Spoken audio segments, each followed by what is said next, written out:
জাহান্নাম এটি কোনো কল্পকাহিনী নয়, এটি আল্লাহর নির্দেশিত শাস্তি স্থান। এর আগুন পৃথিবীর আগুনের চেয়ে ৭০ গুণ বেশি উত্তপ্ত। এখানে কোনো শান্তি নেই, কোনো মুক্তি নেই, শুধু চিরস্থায়ী যন্ত্রণা।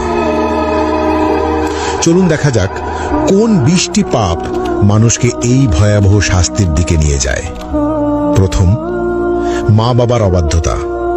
পাপ অভিভাবকের প্রতি অবমাননা বা তাদের কথা না মানা। শাস্তি আগুনের চাবুক এবং গলিত সীসা দ্বারা তীব্র যন্ত্রণা, প্রতিটি আঘাত মস্তিষ্ক পর্যন্ত অনুভূত হবে। দ্বিতীয়, কৃপণতা। পাপ আল্লাহর পথে খরচ না করা, দান সদকায় এড়ানো।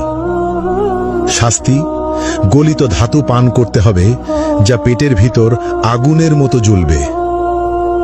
তৃতীয়, মিথ্যা ও প্রতারণা। পাপ মিথ্যা বলা এবং মানুষের বিশ্বাস ভাঙা।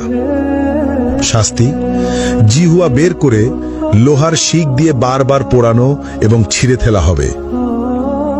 চতুর্থ, জিনা ও ব্যভিচার। পাপ অবৈধ সম্পর্ক, অশ্লীলতা বা পর্নোগ্রাফি দেখা।